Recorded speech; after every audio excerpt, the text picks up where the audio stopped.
Meus amigos, boa noite a os que aqui se encontram presentes no nosso Chico Xavier e os internautas que sempre têm nos acompanhado através do Facebook. Como vocês estão vendo, o tema de hoje é A Vida Continua. E nós vamos falar de um fator muito interessante e importante na vida de todos nós, que é a própria morte, né? A certeza da morte e o quanto ela, para nós, traz tantas dúvidas, principalmente para aqueles que ainda carregam o dogma, né? De que a morte é o fim, de que todos nós temos na nossa partida, no evento da morte, que irmos para os locais descritos pelas religiões atávicas como o céu, né? Um céu de uma consagração, de uma purificação,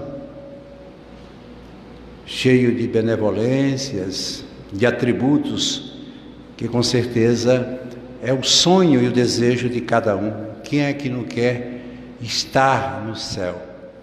Basta muitas vezes a gente viver alguns momentos se sentindo no céu, já nos torna pessoas importantes, né? E felizes. Mas em contrapartida também existe o inferno, esse lugar diabólico, né? Que ninguém gostaria de ir, porque ele é o lugar da condenação. E é uma coisa tão forte que tudo isso é de uma maneira onde a eternidade se encarrega de manter, né? Quem vai para o inferno, no inferno permanece para sempre, né? Quem tiver a felicidade de ir para o céu, com certeza lá também irá permanecer. Mas graças à doutrina espírita, principalmente com as obras de André Luiz, como nós vamos hoje ver, nos traz uma ideia totalmente diferente desse lugar descrito e circunscrito para o qual todos nós devemos ir quando daqui partirmos.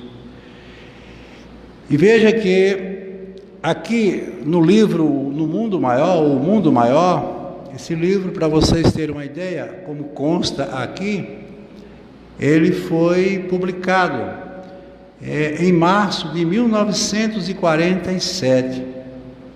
E o que é mais importante nesse livro, como sempre, é o prefácio de Emmanuel. Uma verdadeira obra de arte em termos de mensagem acerca do que vem a ser a morte, como nós devemos entendê-la, e passar a partir de agora, formularmos um novo conceito sobre o que vem a ser a continuação da vida que nós estamos aqui temporariamente vivendo.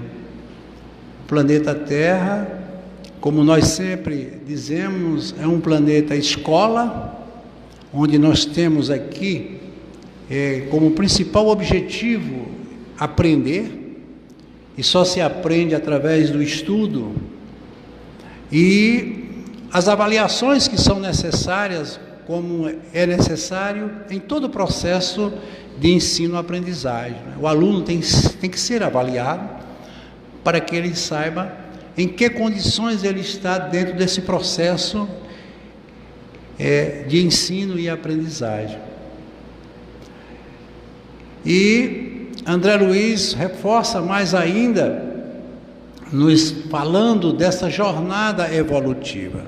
Veja que ele fala exatamente de uma coisa que é muito importante para nós que somos espíritos que vivemos a experiência terrena, que é a jornada.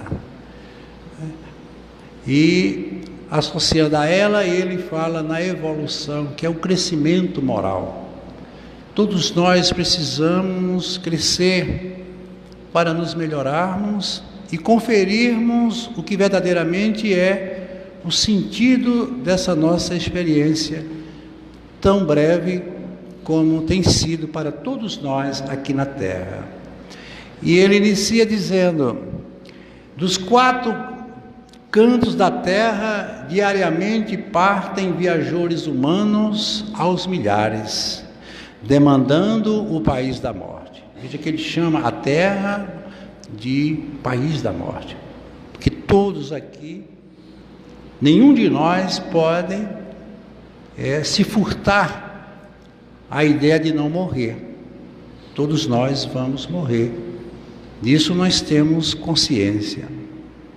Vão-se de ilustres centros da cultura europeia, de tumultuárias cidades americanas, de velhos círculos asiáticos, de ásperos climas africanos, procedem das metrópoles, das vilas e dos campos. O que é que ele quer dizer? Que a morte, democraticamente, ela vai buscar a todos. Não importa onde você esteja, em que condição social, cultural, econômica, enfim.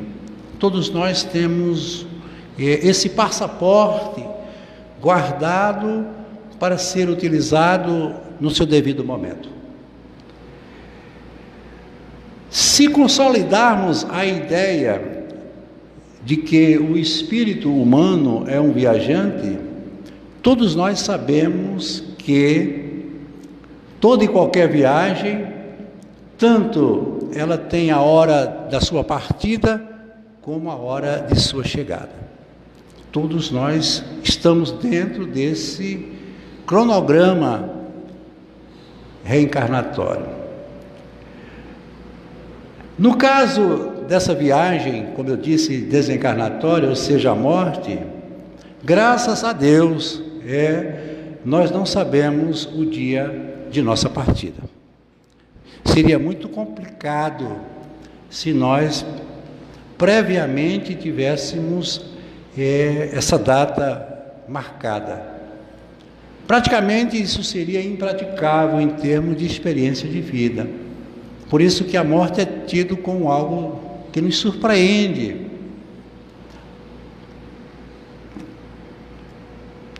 Embora ela seja delineada ou estruturada para cada um de nós, em linhas gerais. Se não abusarmos de nossa experiência, essa que nós estamos vivendo, teremos a data aprazada do nosso retorno. O que é que ele quer dizer com isso? A programação da temporada ou do tempo que nós vamos viver aqui, isso previamente já foi elaborado. Como nós sabemos, a reencarnação é a volta à carne. Quando no mundo espiritual, o espírito desenvolve os seus potenciais de conhecimento, dependendo da condição em que se encontre, em dado momento ele é convidado, inicialmente, para a volta. Para que na volta ele possa, nessa nova experiência, contracenar com aqueles fatores que foram importantes na sua experiência anterior. Então, os familiares, os amigos, as pessoas com quem eu convivi, os atos praticados por mim, por você ou por qualquer um, nessa experiência, será a nossa herança que iremos levar para o mundo espiritual. Não mais do que isso.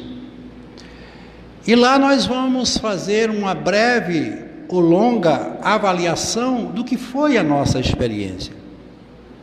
As nossas conquistas, que com certeza foram e são muitas, mas também as nossas derrotas. Os nossos momentos de alegria, os nossos momentos de tristeza, os nossos sucessos, os nossos insucessos, porque a vida, como um processo de uma natural escolha através do livre-arbítrio, não nos dá certeza daquilo que nós estamos buscando alcançar. Nem sempre as coisas acontecem e se manifestam da maneira como nós imaginamos. Isso por conta da imprecisão que é a nossa própria vida. A maioria dos encarnados, a maioria de nós aqui, se esquecem, consequentemente, da condição que somos, né, peregrinos aqui na Terra. Essa Terra, esse planeta que nós nos fixamos muitas vezes e nos prendemos tanto, ele não é outra coisa senão um lugar de uma passagem temporária. Nós não somos daqui.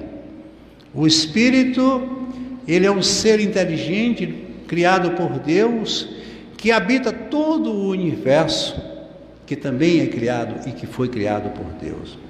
E em cada estação na qual a gente passa ou se encontra, nós iremos ter as nossas experiências de convivência.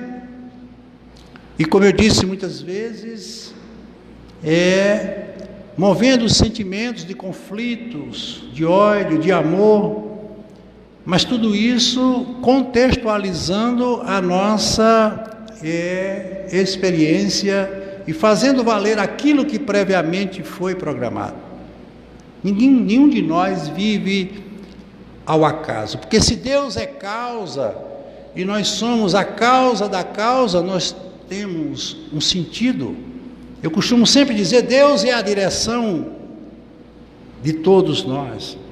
É aquele momento em que você parte de um lugar e segue para um outro lugar. Isso está previamente definido.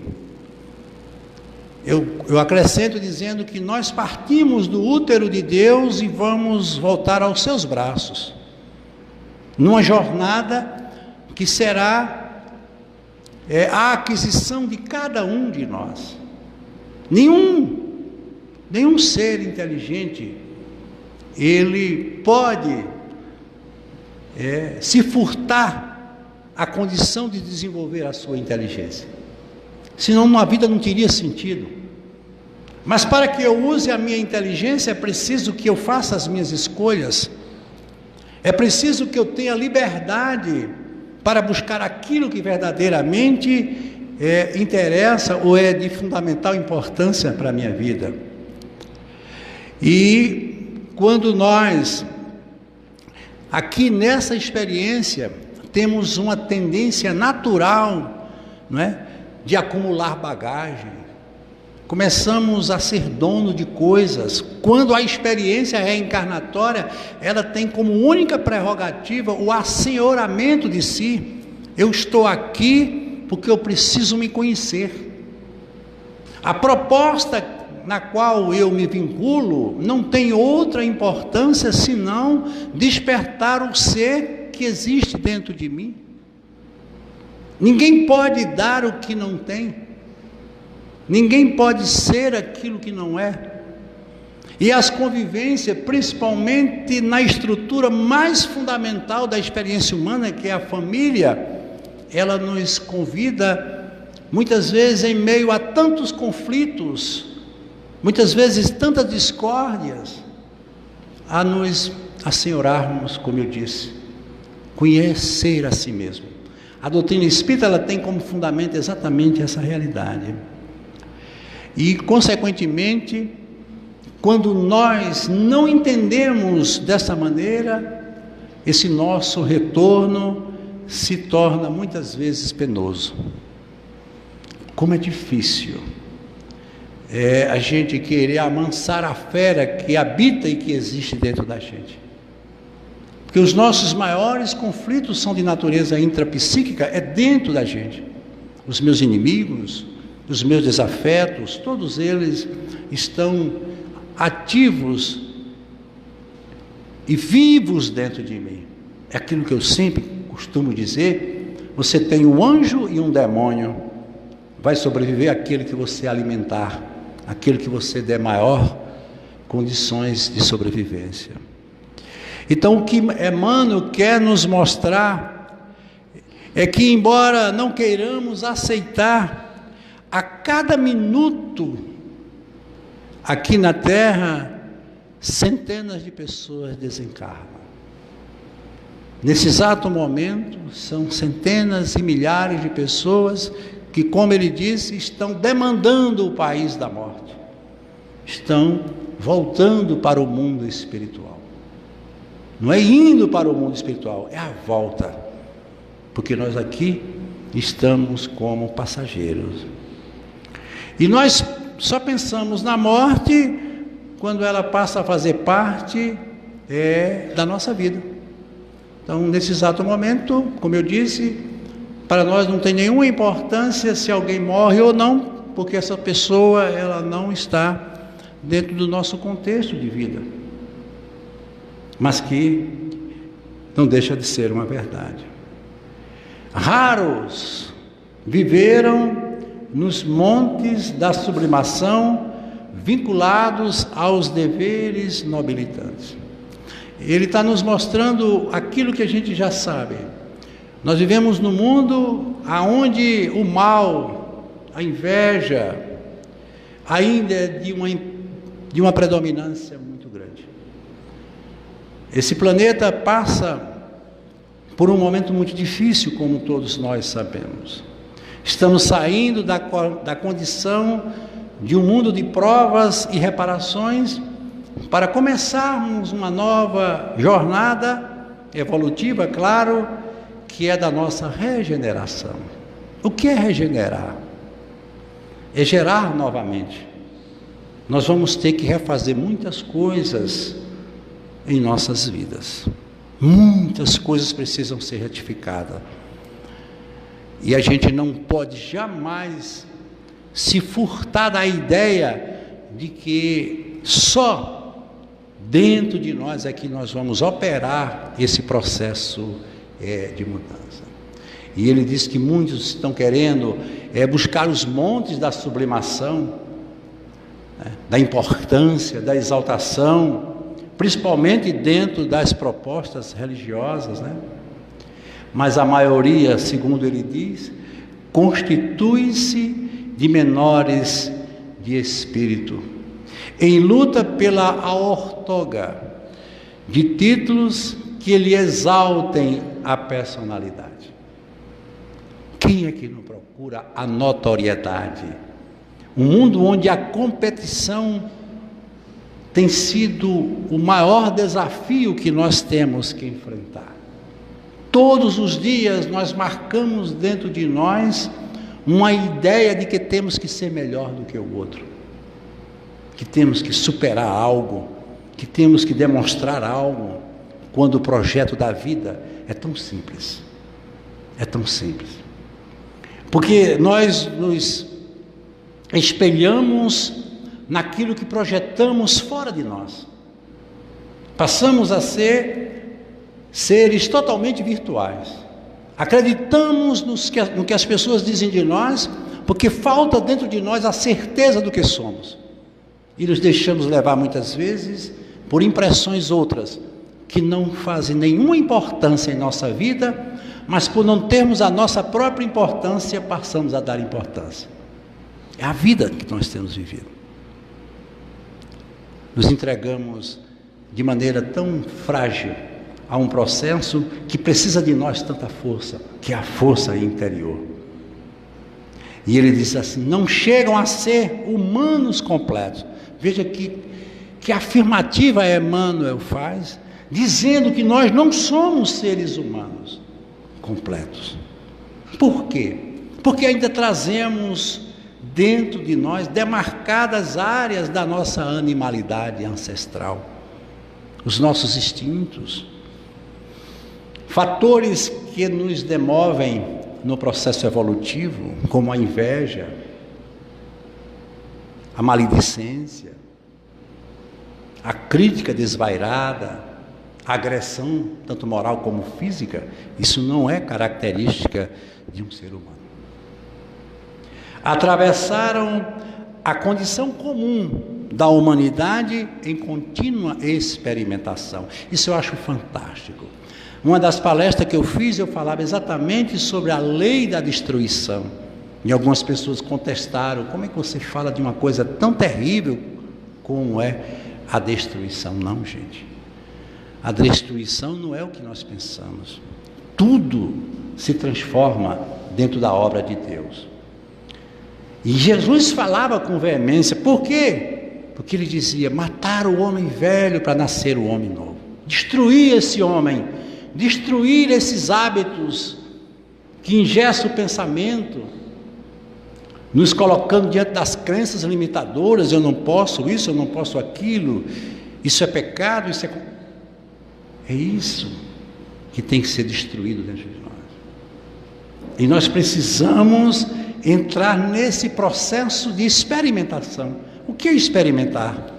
A experiência não nos dá a certeza da conquista.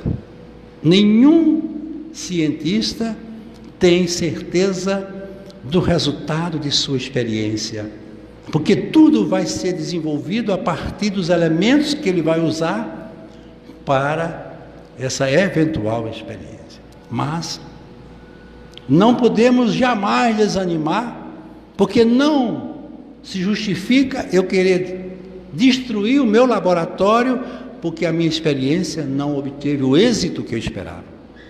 Por que eliminar da minha vida coisas que não responderam aos anseios que eu tanto esperava? Por isso que ele falava em amar ao próximo como a si mesmo. E até hoje a humanidade não entendeu o que significa esse amar ao próximo como a si mesmo. E ele ainda usou uma pegadinha, só Jesus: não fazer ao próximo o que você não gostaria que o próximo fizesse a você. Isso é uma apelação, gente. Se você for analisar, isso é apelativo. Mas ele mostrou que pelo fato de não sermos ainda humanos na sua inteireza, usamos de certo artifícios como esse para querermos justificar o amor ao próximo.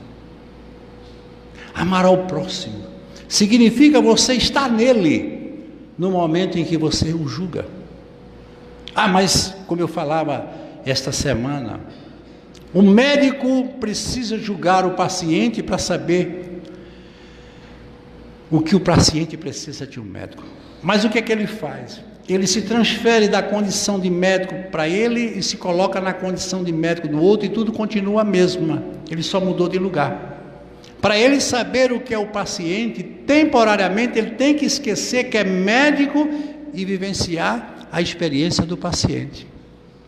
Por isso que Jesus pediu que nós não julgássemos, aceitássemos cada um como cada um é. Porque duas pessoas brigam porque todas as duas estão certas, só que uma não quer dar razão à outra. Mas eu luto e defendo os meus valores, as minhas certezas, as minhas aquisições, tanto quanto você defende o seu. O quanto cada um está comprometido com o que defende, com o que faz, só o tribunal da consciência que vai assinalar. Esse tribunal que está armado, montado dioturnamente na consciência de cada um, é que vai nos dizer. Eu até falava quinta-feira no programa Hora do Chico, ninguém aceita o fundamentalismo radical, claro, daqueles homens bomba. Tudo o que eles fazem, ou o que eles fazem, é danoso. Eles matam pessoas e se matam em nome de uma causa ou de uma crença que eles alimentam como verdade. Nós, estando no lugar do homem bomba, lógico que não vamos fazer jamais o que eles fazem. Mas se temporariamente esquecermos o que somos e passarmos a viver o que eles são, nós vamos aceitar, porque eles fazem aquilo em nome de uma fé, talvez muito maior do que a fé que nós temos no nosso Deus, só que da maneira como eles fazem. E Jesus disse: não condenem, porque ele é tão filho de Deus quanto você. Mas nós temos uma maneira totalmente diferente de julgarmos ao próximo ou o próximo, porque julgamos ele da maneira como nós nos julgamos. Muitas vezes acomodaram-se com os vícios de toda sorte, demorando voluntariamente nos trilhos da insensatez. Quando ele fala do vício ou dos vícios de toda sorte, não é só o vício da dependência química, quando utilizamos esses artifícios, mas principalmente o vício da inveja, da maledicência e de tantos outros que ainda fazem parte da vida de todos nós. A maioria de nós encarnados estamos em meio a um jogo de erros e acertos, é verdade. Sabendo o que é certo e, por incrível que pareça, fazendo o que é errado. Isso a gente pratica diariamente. Muitos pensam, como é comum, que não serão punidos. Nós temos o hábito de jogar sempre o lixo embaixo do tapete. Usamos todos os tipos de artifícios para querer enganar o outro, mas ninguém pode enganar aquilo que é mais predominante e forte dentro de nós, que é a nossa consciência, que nada mais é do que a manifestação de Deus com toda a sua justiça, habitando e coexistindo dentro de nós. Muitos se acomodam entregando-se à própria sorte, porque perderam o sentido da vida. Quem de nós, em alguns momentos, não perdeu o verdadeiro sentido da vida? Muitas vezes nós sentimos tão perdidos, tão desencontrados. Então, há uma necessidade muito grande desse grito de alerta. Jamais se deixar levar pelos pendores da negatividade, do fracasso. Gente, nós somos uma experiência que já deu certo. E eu ainda acrescento dizendo que Deus não espera de nós, não quer de nós nenhum resultado. Os resultados Ele já tem todos, porque a obra é dele. O que Ele espera de nós é o empenho, é o compromisso, é o assenhoramento, é o crescimento interior. Mesmo que isso seja a passos lentos e demarcados, não importa. Eu aqui nessa existência, eu só tenho compromisso comigo e mais ninguém. Se eu não acertar o meu passo, quem poderá acertar por mim? Se para caminhar eu preciso dos meus próprios passos.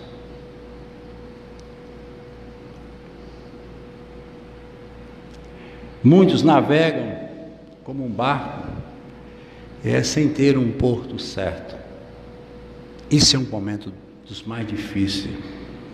Porque sem rumo você nunca vai saber se avaliar, nem saber se você está certo ou se você está errado. Tudo fica, como eles dizem, ao Deus dará. Seja o que Deus quiser. Isso não é proposta para ninguém. Seja o que você quiser. Porque Deus não vai decidir por mim, nem por você, porque Ele nos deu o direito de decidir. Nos dizendo, como Ele sempre disse, o plantio é livre, mas a colheita é obrigatória. Você planta se quiser, mas o que você plantar, você colhe. Dando-nos a responsabilidade daquilo que verdadeiramente é o nosso objetivo. Tem um provérbio chinês que diz que quando o porto não é certo, nenhum vento é favorável. Não adianta você querer navegar no mar sem ter uma referência, porque você nunca vai saber aonde você está. E aí ele diz, nunca vai ter uma noção do que é certo, do que é errado. Muitas vezes você está ali em ciclo, sem perceber que está vivendo no mesmo lugar, em no mesmo instante.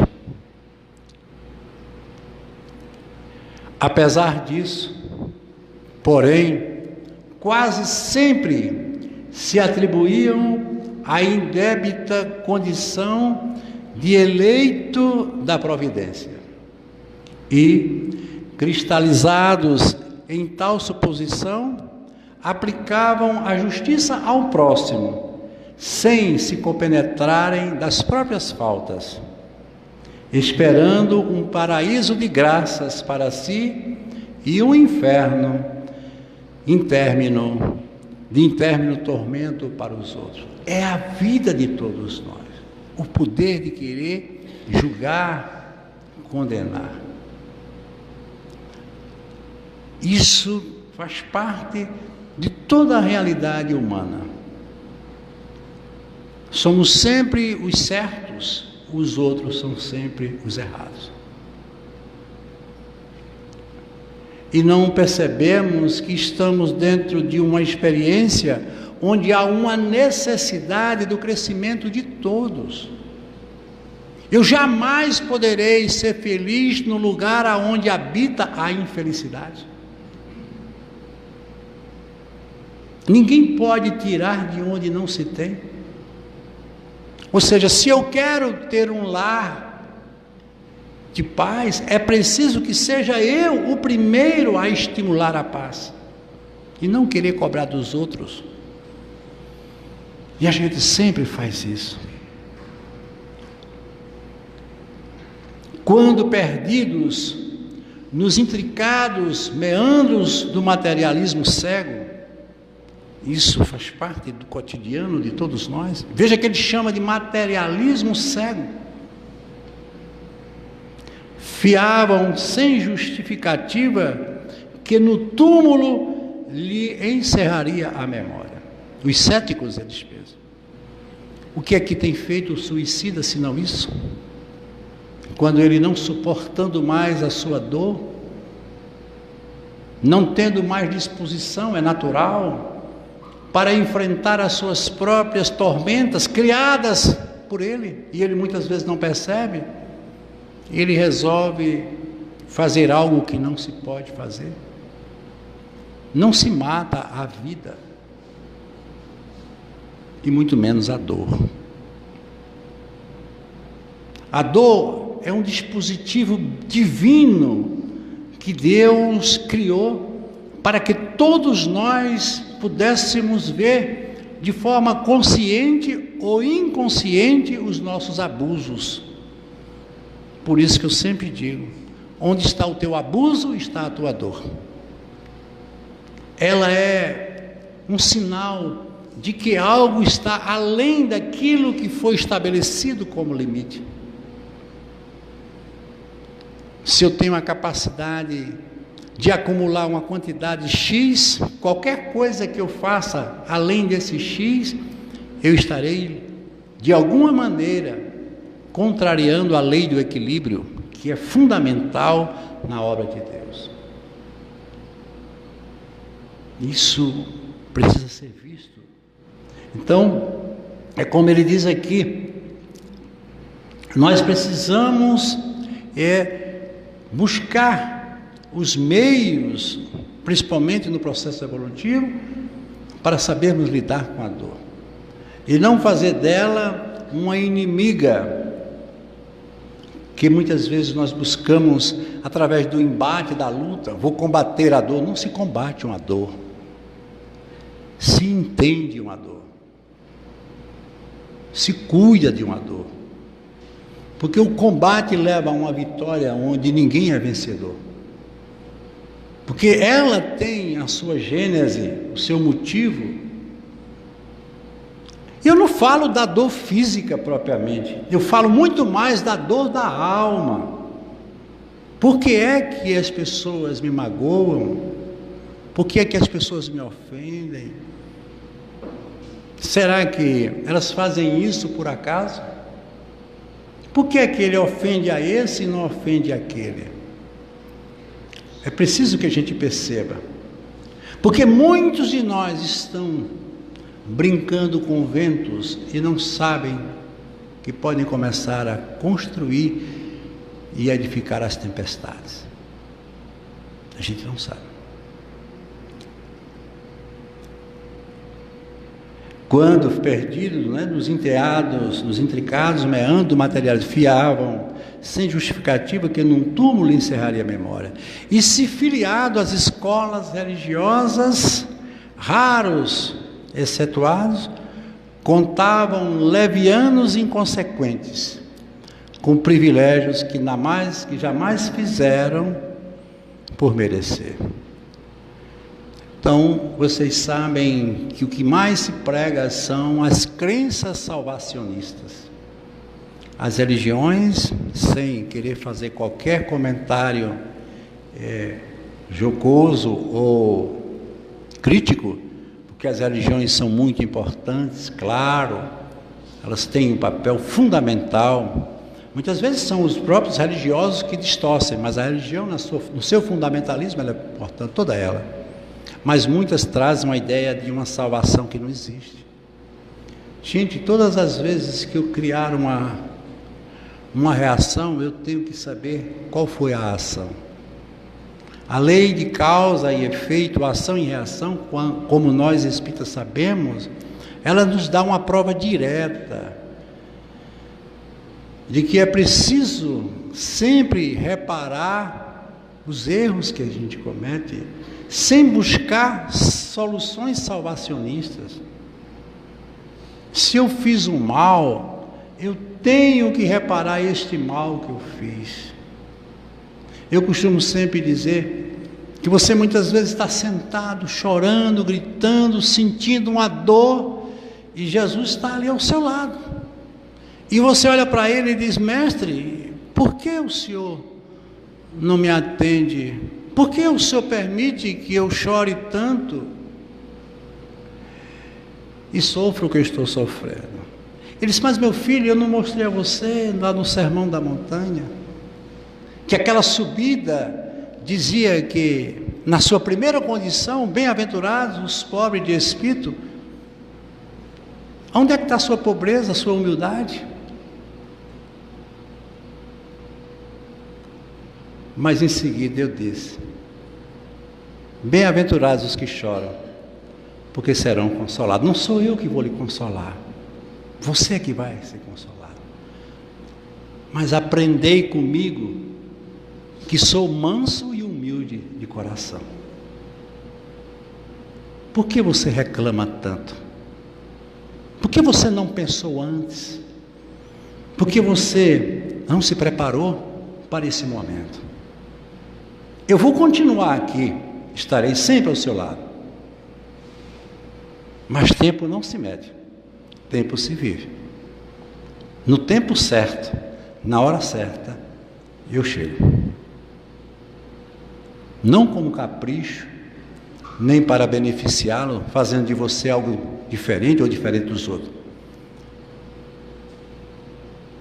mas por uma necessidade que você tem de passar pelo que você está passando, para aprender o que você não aprendeu com amor e agora você está aprendendo com a dor.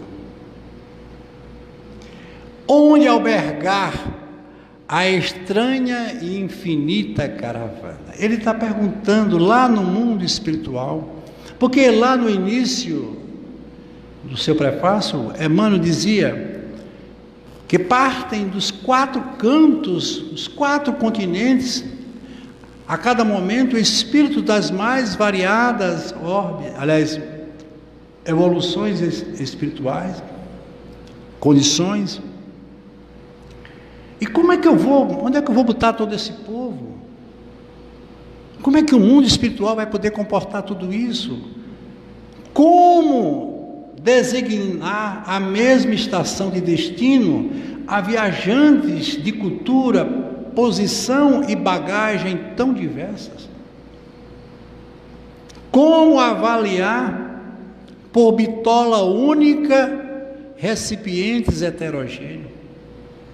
Como é que a espiritualidade vai avaliar cada um de nós e colocar cada um de nós no seu devido lugar? Ou vai todo mundo para o céu, ou vai todo mundo para o inferno, ou na intermediação o purgatório. Que justiça é essa? Que justiça é essa? Quer dizer, uma mãe que passou a vida toda lutando por este filho, que é tão filho dela como é filho de Deus, e de repente ela se afasta deste filho, demandando, como ele diz, o país da morte. Tudo isso vai se acabar, porque ela foi para o céu por ser uma mãe bondosa, caridosa, amável, e o filho foi para o inferno por ter sido o filho que foi. Onde é que está a justiça de Deus? Será que essas almas nunca mais vão se encontrar? Seria assim, se acompanhássemos ou se entendêssemos esses dogmas que trazem para nós. Considerando nossa origem comum, não somos todos filhos do mesmo Pai?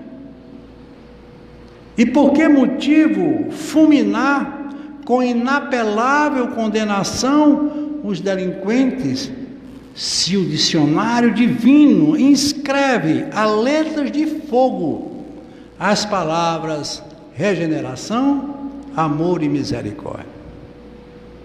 Como é fácil a gente julgar, condenar. Vocês nunca deixaram de ouvir, como eu também não ouço, bandido bom é bandido morto? Olha aí, gente, esse bandido é tão igual a você como você nem pensa. Certa vez, Chico Xavier foi fazer uma visita a um presídio. Estava ele com todas as autoridades presentes, o prefeito, o juiz, o deputado, e colocaram todos os presos no grande pátio para que Chico falasse para eles. E ele perguntou no ouvido do prefeito: somos quantos aqui dentro? E ele, indignado, disse: Chico, você nos comparando a eles? Chico disse: a diferença é que eles foram descobertos, nós ainda não.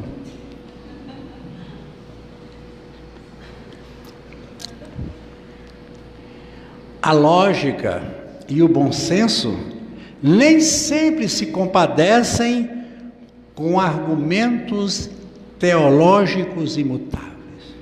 Porque muitas vezes o indivíduo comete uma série de crimes, de atrocidades, e ele vai para uma determinada instituição religiosa e colocam na cabeça dele que se ele abraçar aquele projeto, aquele Cristo,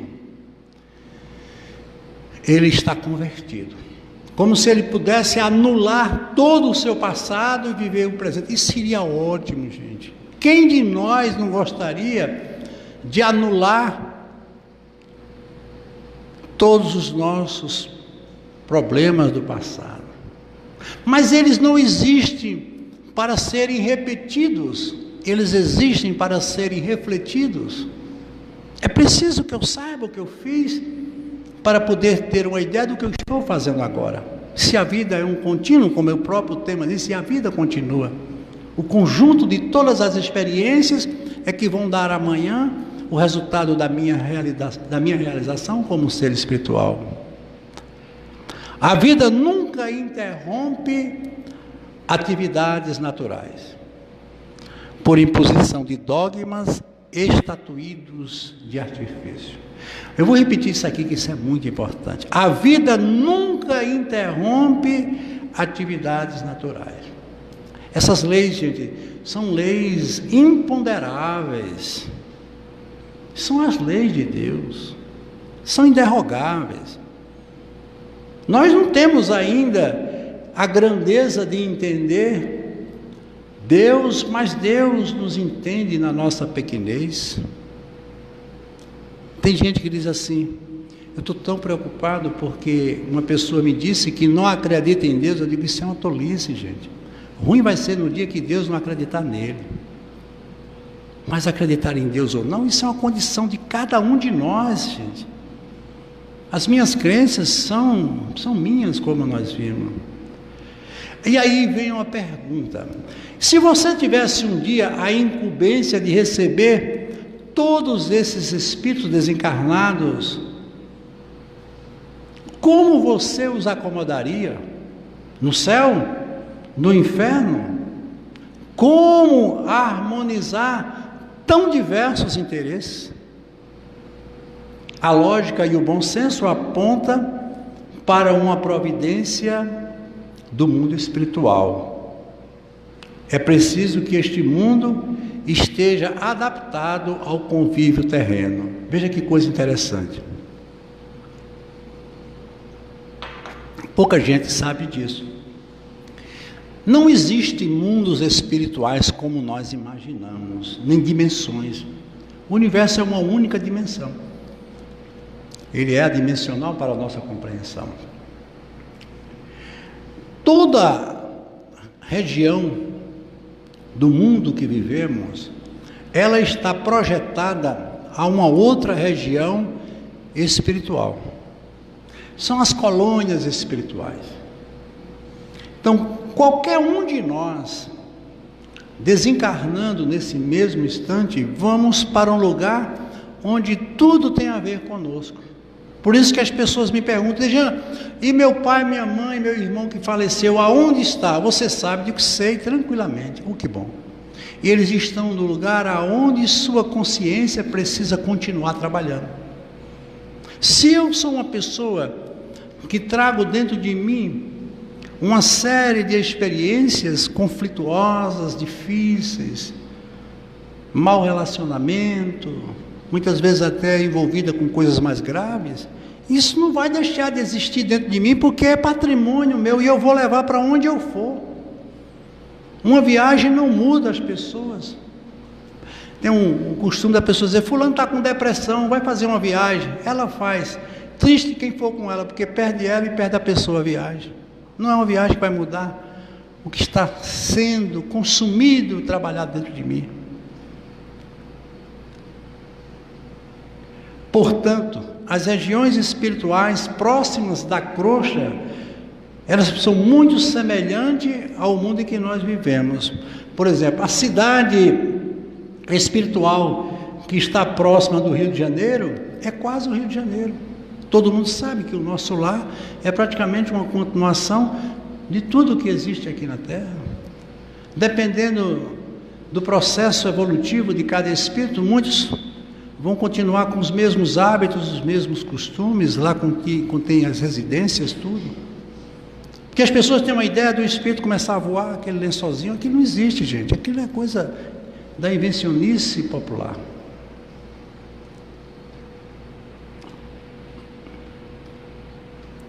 Imagine, por exemplo, um índio que desencarnou agora, ir para um mundo onde só existem seres intelectualizados. O que ele vai fazer lá? Porque se ele desencarnou como um índio, ele continua psiquicamente sendo um índio. Ele tem que ir para um lugar onde ele se adapte a esse modo vivendes que ele sempre teve. Seria de uma imaturidade muito grande. Ele ia se sentir humilhado pela diversidade em que ele ia encontrar.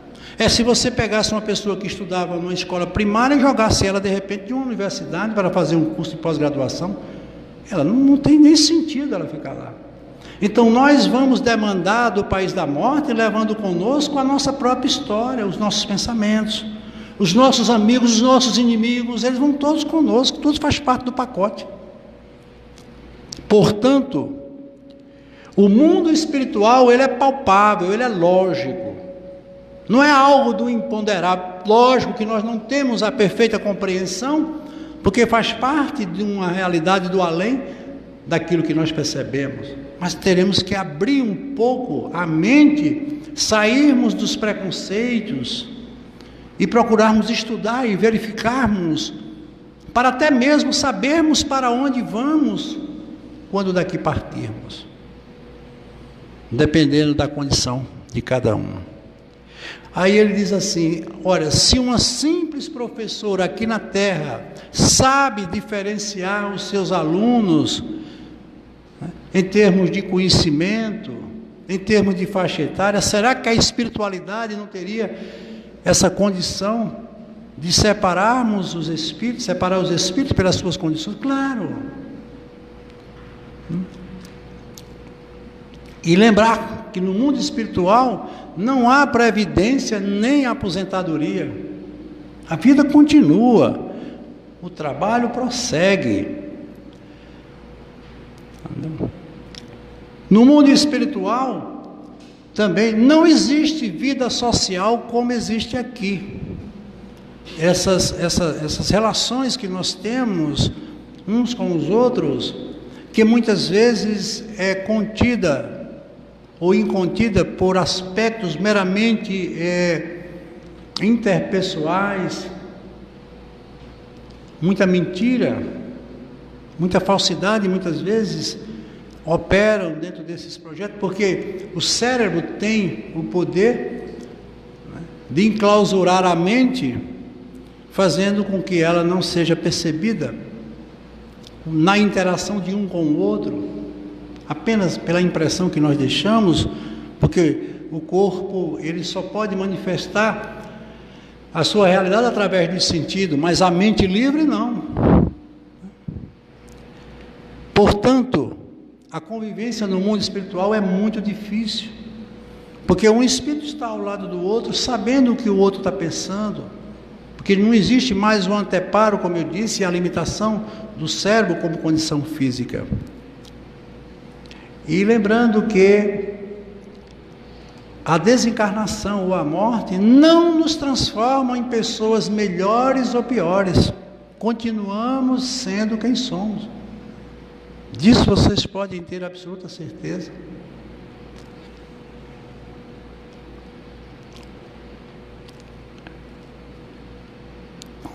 A diferença entre os desencarnados e nós é porque, por enquanto, nós temos um corpo físico. A diferença entre eu e um espírito desencarnado só é uma: mais matéria e menos matéria. Eu estou envolvido numa estrutura mais arrojada, que é a matéria orgânica na experiência desse mundo. E ele já não está mais preso, ele está livre. Por ele estar livre, ele assume uma condição da matéria, de uma matéria mais sutil, mais etérea. Por isso que ele não é visto o olho nu, porque a luz não reflete sobre ele. E tem uma coisa muito engraçada que aconteceu com André Luiz, e acontece muito aqui na Terra, e ele levou isso como hábito: a curiosidade. Vocês já notaram que a gente passa o dia todinho querendo saber como é que está a vida do outro, o que falta, e a rede social se encarrega disso. E num dos momentos que André Luiz estava lá do nosso lado, naquele hospital, começou formulando muitas perguntas, e Clarencio disse: nunca seja curioso com relação ao próximo, você está querendo tirar serviço. Os espíritos sempre diziam isso a André Luiz: você só saberá dos problemas dele à medida de sua capacidade em querer saná-las. Olha que coisa linda. Eu vou saber dos problemas que você tem a partir do momento em que eu emitir ou eu desenvolver um potencial de ajuda. Consequentemente, na interação é que eu vou entendendo o que está verdadeiramente se passando. E não muitas vezes ouvir uma história e querer ser mais do que o outro, que são aqueles que sentem pena. Eu tenho tanta pena de fulano. Pode mandar embora essas pessoas que têm pena. Nós não viemos aqui para ter pena de ninguém. Nós somos tão importantes quanto qualquer um. Ninguém é melhor do que ninguém.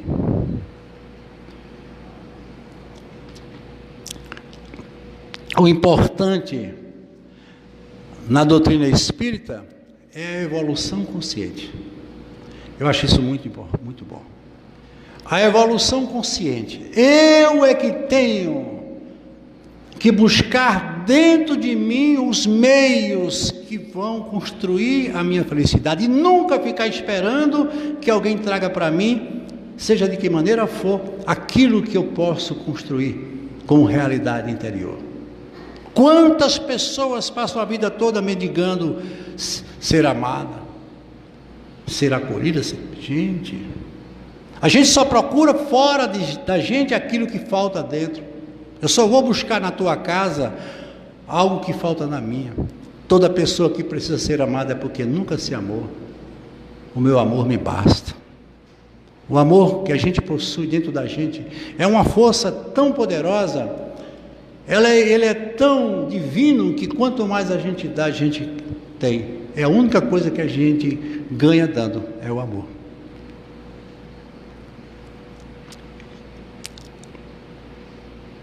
Porque a maioria das pessoas não tem ideia de suas provas, das suas reparações, ou porque eu estou encarnado, ou porque eu estou vivendo nessa família. Por que eu estou nessa família? Olha o que Chico disse com tanta sabedoria: nasceste na família que escolheste, ocupas o corpo necessário para o teu processo evolutivo. Embora não possa voltar atrás e fazer um novo começo, qualquer um pode começar agora e fazer um novo. Eu estou nessa família porque eu preciso continuar uma história.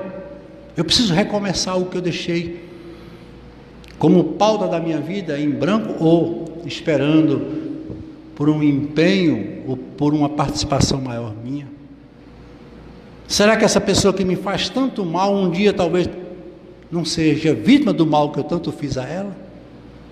Olha a lei divina nos dando a segurança de que Deus não usa duas bitolas, aliás, uma mesma bitola com duas medidas. Perante a lei divina, todos têm os mesmos direitos, mas todo direito tem como contrapartida o dever. A gente muitas vezes procura tanto direito. Eu tenho direito. Sim, e o dever? O dever é que vai gerar o direito. E para finalizar, ele diz assim: a porta do túmulo não abre exceção para ninguém. Todos vão demandar. De alguma forma, nós vamos ter que partir. E a notícia que eu tenho que dar a vocês é essa, principalmente a você: você vai morrer. Disso você não pode fugir. Agora, tem uma coisa que eu acho linda, que Emmanuel diz assim: temos que florescer aonde Deus nos plantou. E Ele sabe aonde planta cada um de nós. Certa vez Chico Xavier estava sendo entrevistado no programa de Hebe, e ela comentou sobre uma provável terceira guerra mundial, e disse: Chico, você já pensou se existir a terceira guerra mundial, como se afirma, o planeta Terra se acaba devido ao potencial atômico que aqui existe, e é verdade? E o que seria da humanidade? Chico, com toda a sua simplicidade, disse: Deus arruma um lugar para a gente. Isso Ele nunca vai deixar de arrumar. Ele sabe onde colocar cada um de nós. E a gente tem que entender isso.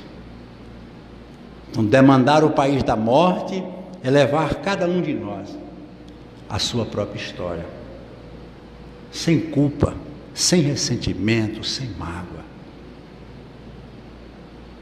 É um adeus e até breve, que a gente guarda, e cada um vai para o lugar que melhor lhe convier.